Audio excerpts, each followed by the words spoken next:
നവകേരള മാർച്ചിനോടനുബന്ധിച്ച് CPM polit bureau അംഗം പിണറായി വിജയൻ ഇപ്പോൾ മാധ്യമങ്ങളെ കാണുകയാണ്. തത്സമയം ആ പ്രശ്നങ്ങളിൽ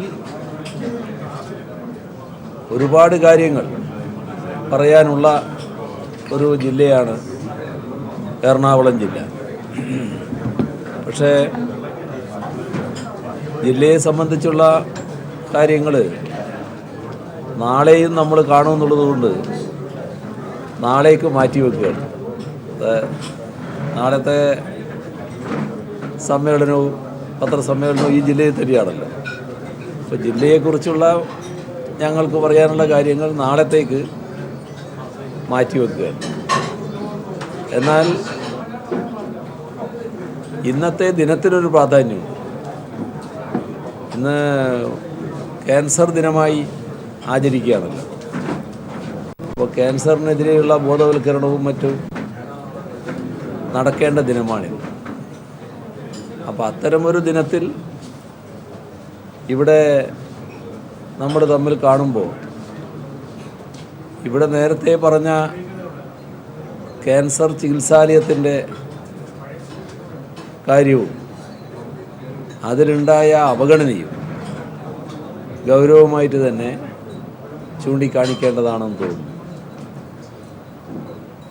ജസ്റ്റിസ് VR കൃഷ്ണയ്യർ വലിയ താല്പര്യമെടുത്ത ഒന്നായിരുന്നു ഇവിടുത്തെ ക്യാൻസർ ചികിത്സാലയം. ഗവൺമെൻറ് പ്രഖ്യാപനത്തിന് പിന്നീട് കുറവുണ്ടായില്ല. പക്ഷേ ഒരു വർഷത്തോളമായല്ലോ ഇതേവരെ അതുമായി ബന്ധപ്പെട്ട് ഫലപ്രദമായ ഒരു നടപടിയും നീങ്ങിയിട്ടില്ല. അപ്പോൾ ആ കാര്യത്തിൽ ഇപ്പോൾ കാണിക്കുന്ന നിലപാട് ഈ പറയുന്ന ക്യാൻസർ ചികിത്സാലയം യാഥാർത്ഥ്യമാകുന്നതിന് സഹായകരമായതല്ല. ഇത് ഗവൺമെൻറ് തിരുത്തണം. ഏതായാലും ഇവിടെ നിർദ്ദിഷ്ട ക്യാൻസർ ചികിത്സാലയം ആവശ്യമാണെന്ന് തന്നെയാണ് ഞങ്ങൾ ഉറപ്പിച്ച് പറയുന്നത്. അത് പ്രാവർത്തികമാക്കണം എന്ന് തന്നെയാണ് ഞങ്ങൾക്ക് പറയാനുള്ളത്. മറ്റൊരു പ്രശ്നം എറണാകുളത്തിൻ്റെ പൊതുവായ വികസനവുമായി ബന്ധപ്പെട്ട കാര്യമാണ്. അത് നമ്മുടെ സംസ്ഥാനത്തിൻ്റെ മൊത്തം വികസനത്തിൻ്റെ ഭാഗം തന്നെയാണ്. അതിവേഗം വളരുന്ന ഒരു സിറ്റി എന്ന നിലക്ക് എറണാകുളത്തിന് നല്ല രീതിയിലുള്ള പശ്ചാത്തല സൗകര്യം വികസിക്കേണ്ടതായിട്ടുണ്ട്. യഥാർത്ഥത്തിൽ അത്തരത്തിലേക്ക് ഉയർത്താൻ നമുക്ക് കഴിഞ്ഞിട്ടില്ല. ഈ കുറവ് അടിയന്തരമായി പരിഹരിച്ചില്ലെങ്കിൽ നമുക്ക് തന്നെ സംസ്ഥാനത്തിനാകെ തന്നെ പ്രയാസങ്ങളുണ്ടാകും. സംസ്ഥാനത്തിൻ്റെ വികസനം എന്ന് പറയുമ്പോൾ അതിൻ്റെ ഒരു പ്രധാന കേന്ദ്രമായിട്ടാണ് എറണാകുളം വരിക. ഈ പശ്ചാത്തല സൗകര്യ വികസനം വേണ്ട രീതിയിൽ ഉണ്ടായില്ലെങ്കിൽ ആ വികസനത്തിന് തടസ്സങ്ങളേറെ വരും. ഉദ്ദേശിച്ച രീതിയിൽ പ്രാവർത്തികമായില്ല എന്ന് വരും. അപ്പോൾ അതിവേഗം വളരുന്ന ഒരു സിറ്റി എന്ന നിലക്ക് കൂടുതൽ മേന്മയിലേക്ക് എറണാകുളത്തെ ഉയർത്തേണ്ടതായിട്ടുണ്ട്. ഞാൻ നേരത്തെ പറഞ്ഞ പോലെ മറ്റു കാര്യങ്ങൾ നമുക്ക് ഇന്നത്തെ ഞങ്ങളുടെ പര്യടനവും കൂടി കഴിഞ്ഞ് നാളെ കാലത്ത് പറയാമെന്നാണ് ഉദ്ദേശിക്കുന്നത്. ജില്ലയുമായിട്ട് ബന്ധപ്പെട്ട മറ്റൊട്ടേറെ പ്രശ്നങ്ങളുണ്ട്. അത് നാളെ പറയാമെന്നാണ് കരുതുന്നത്. ഇന്ന് വന്ന വാർത്ത, ഇന്നലെ തന്നെ വന്ന വാർത്ത, നമ്മുടെ സംസ്ഥാനത്തെ കോൺഗ്രസ് നേതൃത്വം കുറച്ചു കാലമായി സ്വീകരിച്ചു വരുന്ന നിയമവിരുദ്ധ നിലപാടിനെതിരെ കോടതി ചില കാര്യങ്ങളിൽ നടപടികൾ സ്വീകരിക്കാൻ നീങ്ങുന്നു എന്നതിൻ്റെ തെളിവാണ്. അതാണ് കെ സി ജോസഫിനെതിരെയുള്ള കോടതി അലക്ഷ്യ പ്രശ്നം. ഇത് കെ സി ജോസഫിൻ്റെ മാത്രമായിട്ടുള്ളൊരു പ്രശ്നമല്ല. ഒരുപക്ഷെ കോൺഗ്രസ്സിൽ ഈ വലിയ തോതിൽ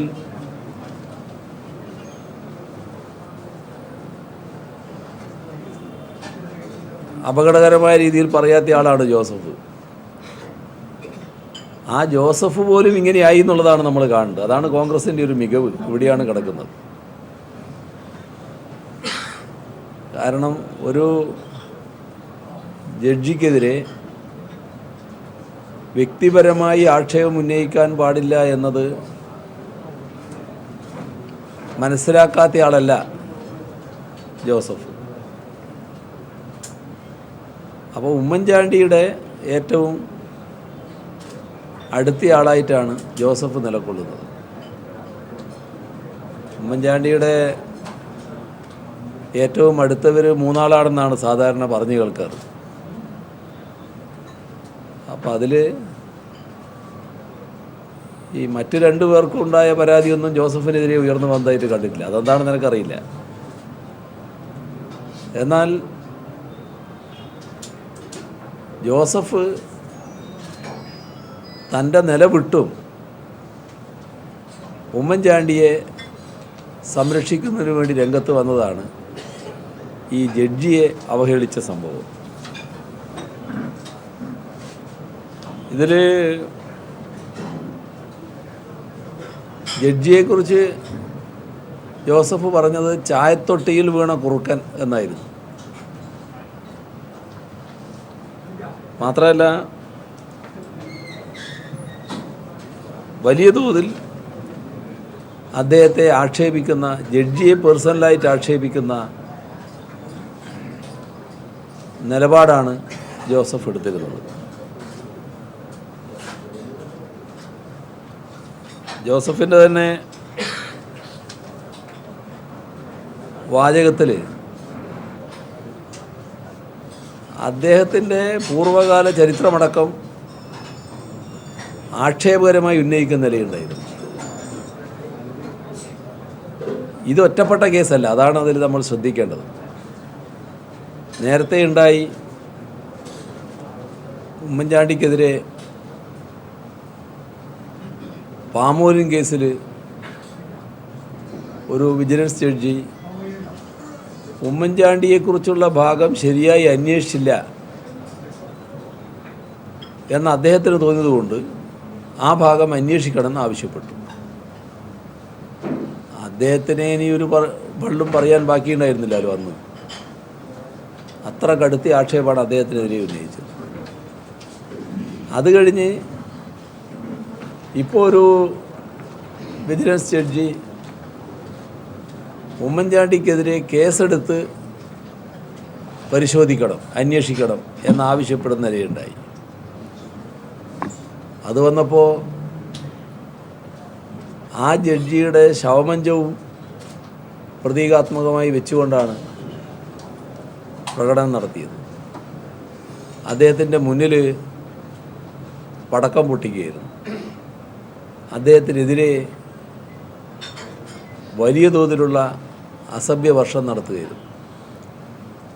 അത് വ്യക്തികൾ മാത്രമല്ല, കോൺഗ്രസിൻ്റെ പ്രധാനികൾ മാത്രമല്ല, കോൺഗ്രസിൻ്റെ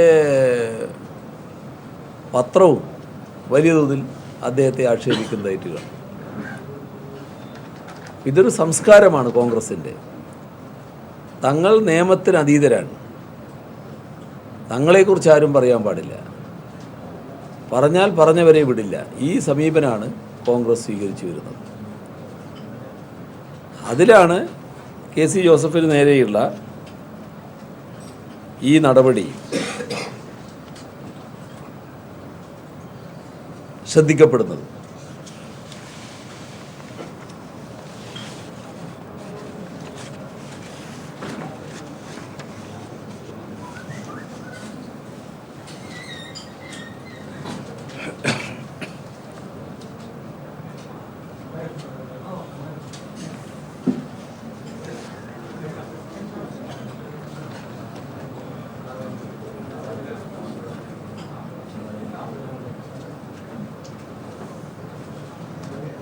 സരിതാ നായരും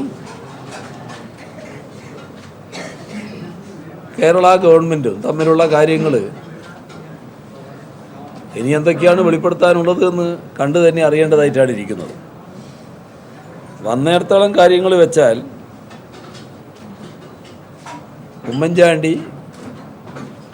ഉമ്മൻചാണ്ടിയുമായിട്ട് അടുത്ത ബന്ധമുള്ളവർ എല്ലാവരും സരിതയിൽ നിന്ന് പണം വാങ്ങിയിട്ടുണ്ട്.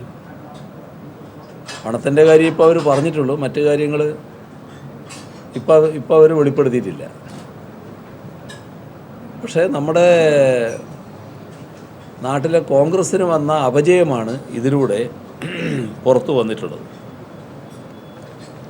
ഓരോ നേതാവിൻ്റെയും പേര്, പണം വാങ്ങിയ തീയതി, വാങ്ങുമ്പോൾ കൂടെ ഉണ്ടായിരുന്ന ആളുകൾ, എവിടെ വെച്ചാണ് പണം കൈമാറിയത് എന്നത്, ഇങ്ങനെ സകല വിശദാംശവും, അതായത് കൊടുത്ത നോട്ടിൻ്റെ നമ്പർ ഒഴികെ ബാക്കി എല്ലാ കാര്യവും പറയുന്ന നില സരിത സ്വീകരിച്ചിട്ടുണ്ട്.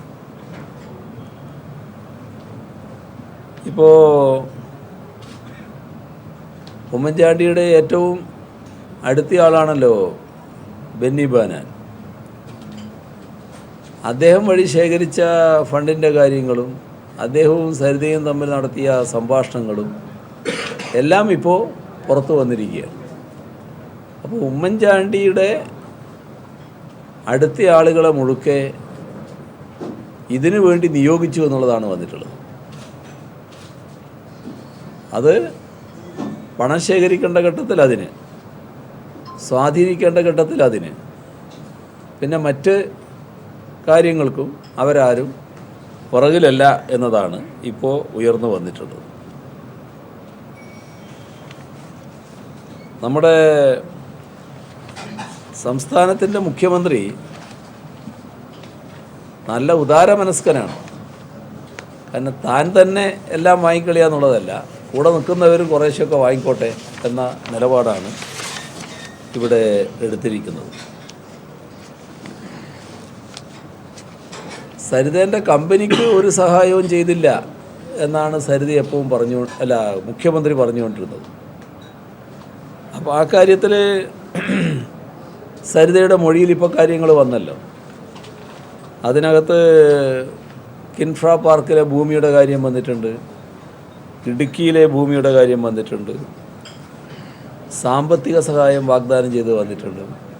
ഇത്തരം കാര്യങ്ങളിലൊക്കെ മുഖ്യമന്ത്രി തന്നെ വാഗ്ദത്തം കൊടുത്ത കാര്യം കമ്മീഷന് മുന്നിൽ സരിത വെളിപ്പെടുത്തിയിരിക്കുകയാണ്. അപ്പോൾ വഴിവിട്ട് സഹായിക്കുക, എന്നിട്ട് അവരുടെ കമ്പനിയുടെ ആദായത്തിൻ്റെ പങ്കുപറ്റുക, ഇതാണ് മുഖ്യമന്ത്രി ചെയ്തിട്ടുള്ളത്. ഇവിടെ ഒരു കാര്യം ശ്രദ്ധിക്കണം, നല്ല പച്ചയായി പറഞ്ഞ കാര്യങ്ങൾ തന്നെ നിഷേധിക്കുന്ന പുള്ളിക്കാരാണ് ഇവരൊക്കെ. അതായത് നിങ്ങളെ ക്യാമറയിൽ പറഞ്ഞ കാര്യം തന്നെ അടുത്ത നിമിഷം നിഷേധിക്കുന്നതിനൊരു മടിയും ഇവർക്ക് ഉണ്ടാകാറില്ല. പക്ഷേ ബെന്നി ബെഹനാനും തമ്പാനൂർ രവിയും അങ്ങനെയുള്ള ആളുകളെ പറ്റിയൊക്കെ അവരുടെ ടെലിഫോൺ സംഭാഷണങ്ങളുടെ വിവരം ഇന്നേ വരെ നിഷേധിക്കാൻ ഇവരാരും തയ്യാറായിട്ടില്ല. അതായത് അതൊക്കെ വസ്തുതയാണ് എന്ന് അവർ തന്നെ അംഗീകരിക്കുന്നു. രവി തന്നെ പറഞ്ഞത് ഞാൻ അങ്ങോട്ട് വിളിച്ചതല്ല, ഇങ്ങോട്ട് വിളിച്ചതാണെന്ന് മാത്രമാണ്. ഇപ്പോൾ പുതിയ കുറച്ച് CD കൊടുത്തിട്ടുണ്ട്. ഇനി അടുത്ത CD എന്തൊക്കെയാണ് എന്ന് കണ്ടു തന്നെ അറിയേണ്ടതായിട്ടാണ് ഇരിക്കുന്നത്. ഏതായാലും കേരളത്തിൻ്റെ മുഖ്യമന്ത്രിയായിരിക്കാൻ ഉമ്മൻചാണ്ടിക്ക് അർഹതയില്ല. ഇവിടെ ഉമ്മൻചാണ്ടിയേക്കാളും കോൺഗ്രസിൻ്റെ ജീർണതയാണ് നാം കാണേണ്ടത്. കോൺഗ്രസ് ഒരു രാഷ്ട്രീയ പാർട്ടിയാണല്ലോ, ഇന്ത്യയിലെ നല്ല പഴക്കമുള്ളൊരു പാർട്ടിയാണല്ലോ. ആ ഒരു പാർട്ടി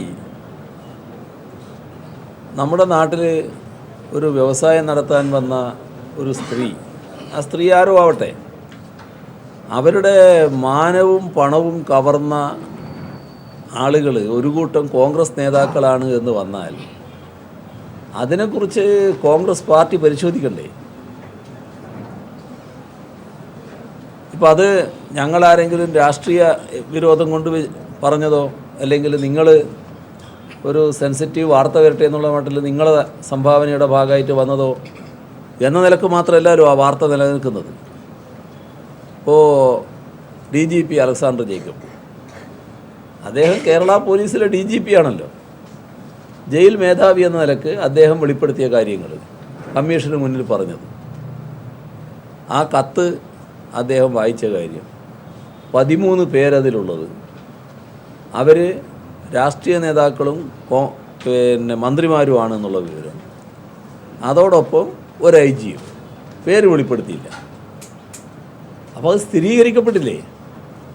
13 പേരുകൾ ഈ കത്തിലുണ്ട് എന്നത് സ്ഥിരീകരിക്കപ്പെട്ടല്ലോ. കോൺഗ്രസ് പാർട്ടി കോൺഗ്രസ്സുകാരായവരതിൽ പെട്ടിരിക്കുന്നു എന്നുള്ളത് കൊണ്ട് അന്വേഷിക്കാനും ഒരു പാർട്ടി എന്ന തരത്തിലുള്ള നടപടിയെടുക്കാനും തയ്യാറാവണ്ടേ? ഉമ്മൻചാണ്ടിയെ പറ്റി വന്ന പരാതി അവരുടെ സരിതയുടെ കമ്പനിയുടെ വരുമാനത്തിൻ്റെ വിഹിതം പറ്റാൻ തയ്യാറായി എന്നുള്ളതാണ്. അതുകൊണ്ടാണ് 7 കോടി ചോദിക്കുന്നത്. അത്തരമൊരു പരാതി ഒരു മുഖ്യമന്ത്രിക്കെതിരെ വന്നാൽ അതിനെക്കുറിച്ച് ആലോചിക്കാൻ ആ പാർട്ടി തയ്യാറാവണ്ടേ? എത്ര വലിയ ജീർണതയാണ് ആ പാർട്ടിയെ ബാധിച്ചിട്ടുള്ളത് എന്നാണ് ഇതൊക്കെ കാണിക്കുന്നത്. ഞങ്ങൾക്കൊന്നേ പറയാനുള്ളൂ, ഉമ്മൻചാണ്ടിക്ക് 2 മാസത്തേക്ക് അലോസരമൊന്നും ഉണ്ടാകരുതെന്നാണ് കോൺഗ്രസിൻ്റെ അഖിലേന്ത്യാ നേതൃത്വം കാണുന്നത്. ഇനി അലോസരങ്ങളുടെ ദിനം മാത്രമായിരിക്കും ഉമ്മൻചാണ്ടിക്ക്. മുഖ്യമന്ത്രിയായി തുറന്നുകൊണ്ട് നാട്ടിൽ സ്വൈര്യമായി ഇറങ്ങി നടക്കാമെന്ന് മുഖ്യമന്ത്രി വിചാരിക്കണം. കാരണം ഇത്തരമൊരു വ്യക്തി മുഖ്യമന്ത്രിയായി ഇരിക്കാൻ അർഹതയില്ലാത്തയാളാണ് എന്ന് കേരളം കരുതുന്നു. സ്വാഭാവികമായും അതിൽ പ്രതിഷേധം ഉയരും. ആ പ്രതിഷേധത്തെ അടിച്ചമർത്താനാണ് ശ്രമിക്കുന്നത്. അപ്പോൾ കൂടുതൽ കനത്ത പ്രതിഷേധം ഉയർന്നു വരുന്ന സ്ഥിതിയുണ്ടാകും. നല്ലത് ഒരു നിമിഷവും വൈകാതെ ഉമ്മൻചാണ്ടി രാജിവെച്ച് പോകുന്നതാണ്. ഇതാണ് പൊതുവിൽ പറയാനുള്ളത്.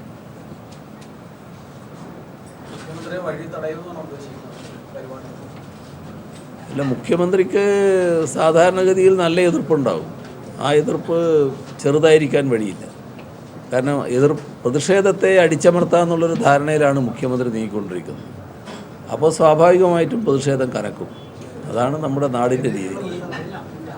പ്രതിഷേധം ഇപ്പോൾ ഉണ്ടല്ലോ, വിവിധ പ്രതിഷേധങ്ങൾ വരും. ഈ ഒരു ഘട്ടത്തിൽ മുഖ്യമന്ത്രി ഇത്രയും എക്സ്പോസ് ആയ സാഹചര്യത്തിൽ ഇനി മുഖ്യമന്ത്രി പങ്കെടുക്കുന്ന പരിപാടിയിൽ നിന്നും പാർട്ടിയും LDF-ഉം വിട്ടുനിൽക്കുന്ന ഒരു സാഹചര്യം ഉണ്ടാവും. ഇത് ഇപ്പം തന്നെ മുഖ്യമന്ത്രിയുടെ പരിപാടിയിൽ പങ്കെടുക്കാൻ പറ്റാത്ത സാഹചര്യങ്ങളായി കഴിഞ്ഞു. കാരണം അത്രമാത്രം വൃത്തികേടുകളാണ് മുഖ്യമന്ത്രിക്കെതിരെ തന്നെ വന്നിരിക്കുന്നത്. അപ്പോൾ അത്തരമൊരു മുഖ്യമന്ത്രിയുമായി സഹകരിക്കുന്ന നില സാധാരണഗതിയിലുണ്ടാവില്ല. സരിത എസ് നായരുടെ ആരോപണങ്ങളെ പറ്റി CPM പറയുന്നു. ഇതേ സരിത തന്നെ പറയുന്നുണ്ട് CPM നേതാക്കൾക്ക് 10 കോടി രൂപ നൽകിയെന്ന്. ആ ആരോപണത്തെ പറ്റി എന്താണ് CPM-ന്റെ മറുപടി? ഇതിൽ ഒരുപാട് തവണ ഞാൻ പറഞ്ഞതാണ്, അന്ന് തന്നെ പറഞ്ഞതാണ്. ഈ സരിതയുടെ ഭാഗമായിട്ട് ഇങ്ങനൊരു കാര്യം വന്നപ്പോൾ തന്നെ അതിനോടുള്ള പ്രതികരണം അന്ന് സംസ്ഥാന സെക്രട്ടറി ആയിരിക്കെ ഞാൻ രേഖപ്പെടുത്തിയതാണ്. സരിത പിന്നീട് സരിതയുടെ നില വ്യക്തമാക്കി. അന്നല്ല, പിന്നീട് വ്യക്തമാക്കിയത് ഞാൻ ഉമ്മൻചാണ്ടിയെ പിതൃതുല്യായി കാണുന്ന ഒരു കോൺഗ്രസ്സുകാരിയാണ് എന്നാണ്. അപ്പോൾ സരിതയ്ക്ക് കൃത്യമായ രാഷ്ട്രീയ നിലപാടുണ്ട് എന്ന് വ്യക്തമായി. അതാണ് ആദ്യം നമ്മൾ കാണേണ്ട ഒരു കാര്യം. ഒരു കേവലമായ രാഷ്ട്രീയമില്ലാത്തൊരു സ്ത്രീയല്ല. അവർ തന്നെ വെളിപ്പെടുത്തിയിട്ടുള്ളത് ഉമ്മൻചാണ്ടിയെ പിതൃതുല്യായി കാണുന്ന കോൺഗ്രസ്സുകാരി എന്നാണ്. ഇവിടെ ഞങ്ങൾക്ക് രാഷ്ട്രീയത്തിൽ നെറുകേടുകൾ കാണിച്ച് ശീലമില്ല. കാരണം ഏതെങ്കിലും തരത്തിന് ഈ കോടികളൊന്നും കൈമാറാൻ ഞങ്ങളെടുത്ത് അത്രയൊന്നും കോപ്പില്ല. ഞങ്ങൾക്ക് അങ്ങനെയൊന്നും ആലോചിച്ച് ശീലവുമില്ല. ഇവിടെ ഉണ്ടായത് ഉമ്മൻചാണ്ടിയുടെ ഗവൺമെൻറ് അധികാരത്തിൽ വന്നപ്പോൾ തന്നെ പല തരത്തിലുള്ള ആലോചനകളും പല വഴിക്ക് നടന്നിട്ടുണ്ടാവുമല്ലോ. ഞങ്ങൾ അന്നേ വ്യക്തമാക്കിയല്ലോ, ഒരു ഉപജാപവൃത്തിക്കും ഞങ്ങളില്ല. കാരണം അത് ഞങ്ങളുടെ ശീലമല്ല. ഞങ്ങൾക്ക് അങ്ങനെ ഉപജാപവൃത്തിയിലൂടെ ഒരു ഗവൺമെൻറ് രൂപീകരിക്കുക എന്നതിൽ താല്പര്യമില്ല. സരിതയുമായി ബന്ധപ്പെട്ടുള്ള കാര്യങ്ങൾ പുറത്തു വന്നത് ഇവർ തമ്മിലുള്ള ഇടപാടുകളിലുണ്ടായ വിശ്വസ്തതയില്ലായ്മയുടെ ഭാഗമായിട്ടാണ് എന്ന് സരിത തന്നെ വ്യക്തമാക്കിയിട്ടുണ്ട്. അതിന് ഞങ്ങളെ കുറ്റം പറയേണ്ടതില്ല. ഞങ്ങൾക്ക് ഏതെങ്കിലും ഒരു തെളിവുണ്ടാക്കാൻ കോടികൾ കൊടുക്കുന്ന പതിവേ ഇല്ല. അത് നേരത്തെ തന്നെ ഞങ്ങൾ വ്യക്തമാക്കിയിട്ടുള്ളതാണ്. അങ്ങനെ പണം കൊടുത്ത് സ്വാധീനിക്കുന്ന രീതിയൊന്നും ഞങ്ങൾ സ്വീകരിക്കാറില്ല. ഉമ്മൻചാണ്ടിയാണ് ഇപ്പോൾ ബജറ്റ് അവതരിപ്പിക്കാൻ വേണ്ടി തയ്യാറെടുക്കുന്നത്. ബജറ്റ് സെഷൻ വരാൻ ഗവർണറുടെ നയപ്രഖ്യാപനത്തോടുള്ള സമീപനം എങ്ങനെയാണ്? ബജറ്റ് സെഷനുമായി പ്രതിപക്ഷം CPIM സഹകരിക്കുമെന്നുള്ളതാണ് ഒരു പ്രധാന വിഷയം. സാധാരണ നിലക്ക് നമ്മുടെ സംസ്ഥാനത്തിനകത്ത് നടക്കുന്ന പ്രക്ഷോഭങ്ങളുടെ പ്രതിഫലനം കുറേ കൂടി ശക്തമായി നമ്മുടെ നിയമസഭയിൽ ഉണ്ടാകാറുണ്ട്. ബാക്കി കാര്യങ്ങൾ നിയമസഭ ചേരുമ്പോൾ നിയമസഭാ പാർട്ടികൾ തമ്മിൽ ആലോചിച്ച് തീരുമാനിക്കുകയാണ് ചെയ്യുക. ഇങ്ങനത്തെ ഒരു മുഖ്യമന്ത്രി ഇത്രയും ആരോപണ വിധേയനായ അത് കൈക്കൂലി വാങ്ങിച്ചു എന്ന് കമ്മീഷന് മുൻപിൽ വെളിപ്പെടുത്തിയ സാഹചര്യത്തിൽ അദ്ദേഹം ബജറ്റ് അവതരിപ്പിക്കാൻ എന്നത് അംഗീകരിക്കാൻ പറ്റും? അല്ല, അതാ ഞാൻ പറഞ്ഞത്. അതിന് മുഖ്യമന്ത്രി എന്ന നിലക്ക് അദ്ദേഹം പ്രവർത്തിക്കുന്നതിനോട് യോജിപ്പില്ല CPM-ന്. ആ പ്രതിഷേധം നാട്ടിലാകെ ഉയർന്നു വരികയാണ്. അതോടൊപ്പം നിയമസഭക്കകത്തും ഈ പ്രതിഷേധം നല്ല നിലക്ക് ഉയരും. അത് പ്രതിഷേധ രൂപം പക്ഷേ നിയമസഭക്കകത്തുള്ള പാർട്ടികൾ കൂടി ആലോചിച്ച് തീരുമാനിക്കുന്നതാണ് നല്ലത്. ഇപ്പം ഞാനത് മുൻകൂട്ടി സൂചന നൽകുന്നതല്ല നല്ലത്.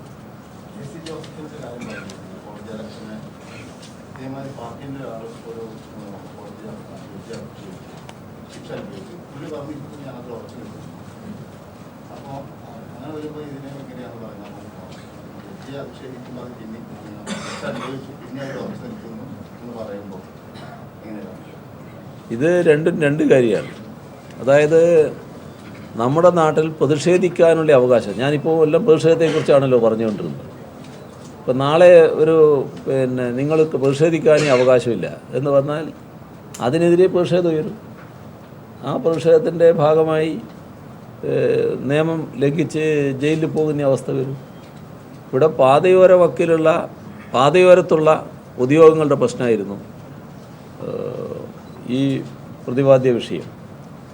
അത് നിരോധിക്കുന്ന നിലവന്നപ്പോൾ യഥാർത്ഥത്തിൽ നമ്മുടെ നാട്ടിൽ സംഘം ചേരാനുള്ള അവകാശത്തെ തടയുന്ന നിലയാണ് വന്നത്. അതിനെയാണ് വിമർശിക്കുന്ന നിലയുണ്ടായത്. ആ വിമർശനത്തിലാണ് ഈ വിമർശനം ഉന്നയിച്ചയാൾ ഉറച്ചു നിന്നത്. ആ വിമർശനം ശരിയാണെന്ന് കാണുന്ന കൂട്ടത്തിൽ തന്നെയാണ് ഞാൻ. പാതയോരത്ത് പൊതുയോഗം നടത്താൻ പാടില്ല എന്നത് നമ്മുടേതുപോലൊരു നാട്ടിൽ തീർത്തും അപ്രായോഗികമായിട്ടുള്ള കാര്യമാണ്. ഇപ്പോൾ എല്ലാ പാതയോരത്തും അതുകൊണ്ട് പൊതുയോഗം ഇല്ലാതായോ?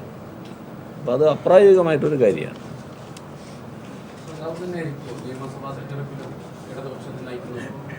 ഇടതുപക്ഷ തെരഞ്ഞെടുപ്പ് വരുമ്പോൾ ഇടതുപക്ഷത്തിനെ മൊത്തത്തിൽ നയിക്കുന്ന ഒരു നിലയല്ല വരിക. ഓരോ പാർട്ടിയും സ്ഥാനാർത്ഥികളെ നിർത്തുകയാണ് ചെയ്യുക.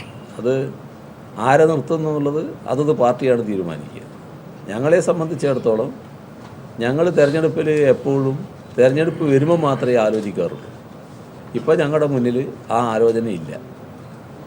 ഈ യാത്ര തുടങ്ങുന്ന സമയത്ത് ഹൈക്കോടതിയിൽ ഒരു കേസ് കൊണ്ടുവരികയും യാത്രയ്ക്ക് മങ്ങലേൽപ്പിക്കാനുള്ള ഒരു ശ്രമം ബോധപൂർവമായി സർക്കാരിൻ്റെ ഭാഗത്തുനിന്നുണ്ടായിരുന്നു. AG തന്നെ DGP തന്നെ പരാതി കൊടുക്കുകയും അത് വീണ്ടും ലാവ്ലിൻ കേസുമായി ബന്ധപ്പെട്ട് കൊണ്ടുവന്നു. പക്ഷേ യാത്ര ഇപ്പോൾ 20 ദിവസം പിന്നിടുമ്പോൾ ഇത് ഏത് രീതിയിലാണ് യാത്രയ്ക്ക് ഗുണം ചെയ്തത്?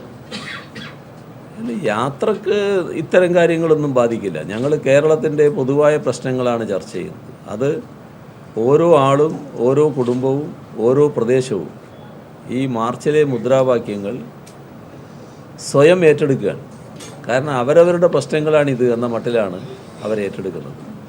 അതിൻ്റെ ഭാഗമായി മാർച്ചിൻ്റെ പിന്നിൽ ജനലക്ഷങ്ങൾ തന്നെയാണ് നിരക്കുക. അതൊന്നും മറ്റേതെങ്കിലും തരത്തിൽ ഒരു മങ്ങിപ്പുണ്ടാക്കാൻ ഇന്ന് ഏതെങ്കിലും ശക്തിക്ക് കഴിയുന്ന രീതിയിലല്ല നിലനിൽക്കുന്നത്.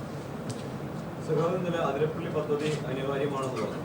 അവിടെയുള്ള 9 ഊരുകളും ആദിവാസി ഊരുകളുണ്ട്. അവരുടെയെല്ലാം അവരതിന് പദ്ധതി എതിർപ്പാണ്. മാത്രമല്ല അവിടെ ജലത്തിന്റെ അളവിനെ കുറിച്ചെല്ലാം സംശയങ്ങളുണ്ട്. പലവട്ടം കേന്ദ്രം തന്നെ ഒറ്റയ്ക്കിയതാണ്. അപ്പോൾ വീണ്ടും ആ പദ്ധതിയായിട്ട് വരുന്നത് അവിടെയുള്ള പ്രദേശത്തുള്ള ആദിവാസികളുടെ അവരുടെ വനാവകാശ പ്രകാരം അവർക്ക് തീരുമാനിക്കാം. അതിനെ ചോദ്യം ചെയ്യുന്ന രീതിയിലല്ലേ പദ്ധതി വേണമെന്ന് ആവശ്യപ്പെടുന്നു.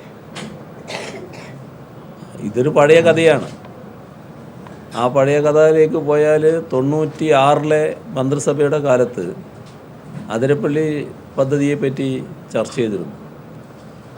ഈ പറയുന്ന എല്ലാ പ്രശ്നങ്ങളും പരിഗണിച്ചുകൊണ്ട് അന്ന് അതിന് ക്ലിയറൻസ് കിട്ടിയതാണ്. ഒരു വിഷമവും ഇല്ലാതെ ആ പദ്ധതി നടപ്പാക്കാൻ പറ്റുമായിരുന്നു. അവിടെ ഏറ്റവും വലിയ തടസ്സം പറഞ്ഞിരുന്നത് വെള്ളച്ചാട്ടം നശിച്ചു പോകുന്നതായിരുന്നു. വെള്ളച്ചാട്ടം ഇപ്പോഴുള്ളതുപോലെ തന്നെ അതിൻ്റെ എല്ലാ മനോഹാരിതയും നിലനിർത്തിക്കൊണ്ട് തന്നെ ആണ് പദ്ധതി വരിക. അവിടെ വരുന്ന വെള്ളത്തിനൊരു കുറവും സംഭവിക്കില്ല. ഇത് അന്ന് വ്യക്തമാക്കിയ കാര്യമാണ്. പിന്നെ പരിസ്ഥിതി ആഘാതത്തെക്കുറിച്ച് ഉന്നത തലത്തിൽ തന്നെ കോൺഫറൻസുകൾ ചെയ്യുകയും ഇതിൻ്റെ പ്രശ്നങ്ങൾ ഉന്നയിക്കപ്പെടുകയും അപ്പോൾ വിദഗ്ധ സമിതി തന്നെ പരിസ്ഥിതിക്ക് ആഘാതമൊന്നും ഉണ്ടാകില്ല എന്ന നിഗമനത്തിലെത്തുകയും ചെയ്തതാണ്. നിർഭാഗ്യവശാൽ നമ്മുടെ നാട്ടിൽ വികസന കാര്യങ്ങളിലും ചിലപ്പോൾ രാഷ്ട്രീയം കടന്നു വരും. അപ്പോൾ ആ ഗവൺമെൻറ് അത് പൂർത്തിയാക്കേണ്ട എന്ന ഒരു മനോഭാവത്തോടെ രാഷ്ട്രീയ താല്പര്യത്തോടെ അതിനെതിരെ കേസ് പോയി. ആ കേസ് യഥാർത്ഥത്തിൽ പരിസ്ഥിതിക്കാരായിരുന്നില്ല, പരിസ്ഥിതി പിന്നെയാണ് ഏറ്റെടുക്കുന്നത്. ആ കേസ് പോയപ്പോൾ അത് കുറച്ച് നീണ്ടുപോകാൻ ഇടയായി, പദ്ധതി നീണ്ടുപോകാൻ ഇടയായി. അപ്പോഴേക്ക് വീണ്ടും പരിസ്ഥിതിയുടെ ആൾക്കാർ രംഗത്ത് വന്നു. അങ്ങനെയാണ് നീണ്ടുപോകുന്നത്. അപ്പോൾ എത്ര കാലമായി നോക്കണം. അപ്പോൾ ഞാനിപ്പോഴും പറയുന്നത് നമ്മുടെ സംസ്ഥാനത്ത് നടപ്പാക്കാൻ പറ്റുന്ന ഒരു ജലവൈദ്യുത പദ്ധതിയാണ് അതിരപ്പള്ളി പദ്ധതി. അതിലൊരു സംശയവും വേണ്ടതില്ല. ഒരു തരത്തിലുള്ള അവിടുത്തെ ആവാസ സാഹചര്യത്തിലൊന്നും പ്രയാസങ്ങളും ഉണ്ടാക്കില്ല.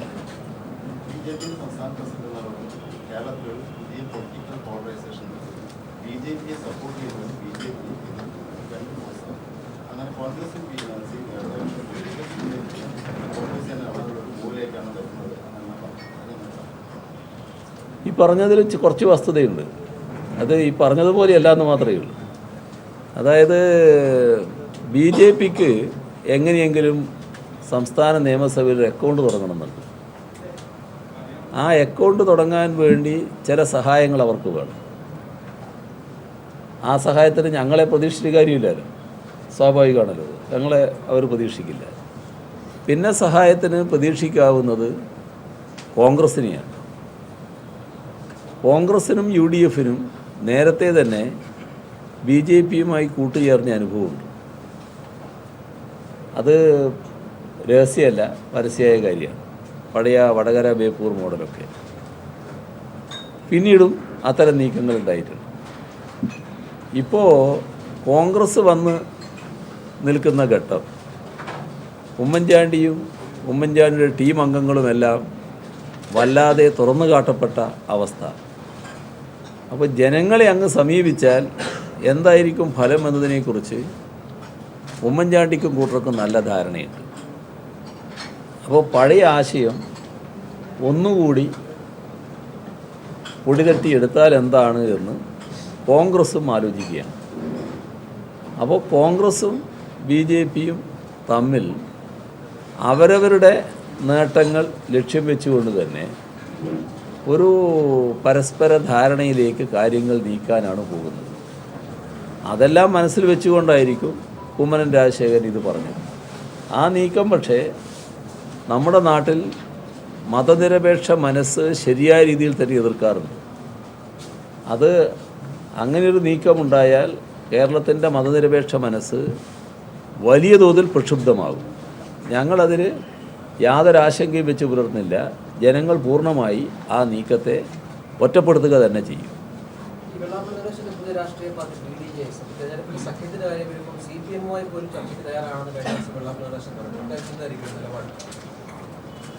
വെള്ളാപ്പള്ളി നടേശൻ അവിടെ കസേരക്ക് പോയിട്ട് കിട്ടാത്ത വിഷമത്തിൽ നിൽക്കുകയാണല്ലോ. ഡൽഹിയിലൊരു കസേര ഉറപ്പിച്ചിട്ടാണല്ലോ കാര്യങ്ങളൊക്കെ നീക്കിയിരുന്നത്. ആ കാര്യങ്ങൾ എവിടെ എത്തിയില്ലല്ലോ. കാരണം കസേര കൊടുക്കേണ്ടവർക്ക് മനസ്സിലായല്ലോ ഇവരെ കയ്യിൽ കോപ്പൊന്നുമില്ല, അങ്ങനെ ക്ഷീണിച്ചിരിക്കുകയാണല്ലോ. അപ്പോൾ അതിപ്പോൾ ഒരു പാർട്ടി എന്ന നിലക്കുള്ള അസ്തിത്വമൊന്നും വെള്ളാപ്പള്ളി നടേശൻ്റെ പാർട്ടിക്ക് കേരളത്തിൽ ഉണ്ടായിട്ടില്ല.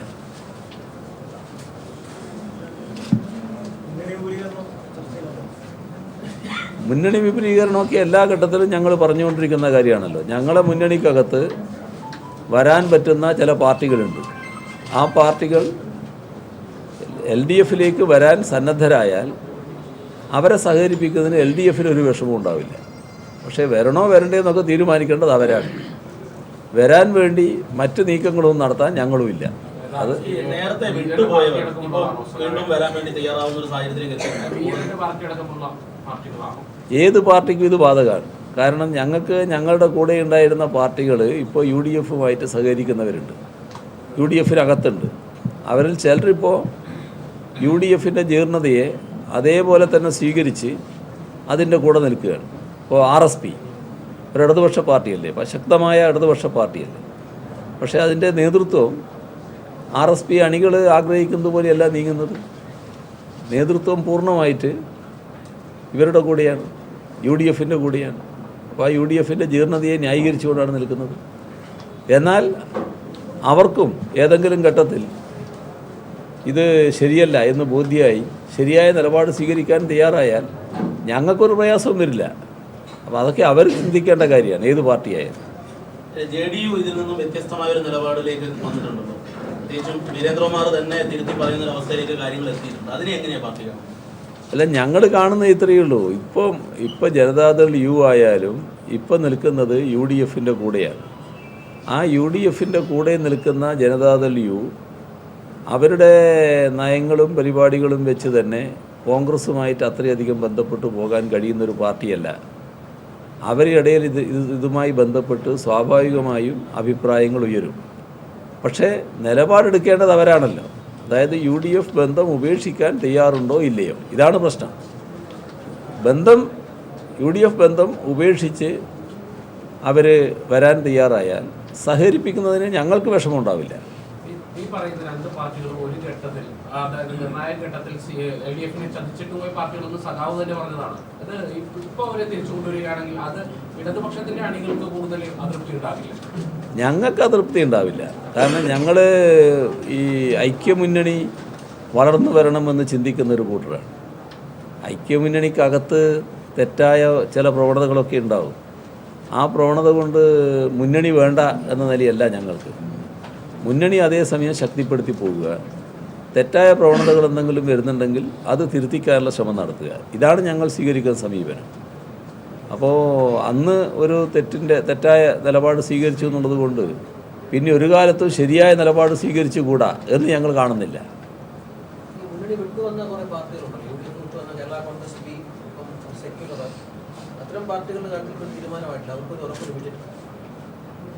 അല്ല, അത് മുന്നണി എന്ന നിലക്ക് ആലോചിക്കേണ്ട കാര്യമാണല്ലോ. അത് മുന്നണി ആലോചിക്കും എന്താ വേണ്ടത്. തെരഞ്ഞെടുപ്പാകുമ്പോഴേക്ക് കൂടുതൽ ആൾക്കാർ ഇങ്ങോട്ടേക്ക് വരാൻ സാധ്യതയുണ്ടല്ലേ? തെരഞ്ഞെടുപ്പാകുമ്പോഴേക്ക് UDF വലിയ തോതിൽ ശിഥിലമാവും. അതാണ് സംഭവിക്കാൻ പോകുന്നത്. അപ്പോൾ നമുക്ക് നാളെ കാണാം അല്ലേ? ശരി.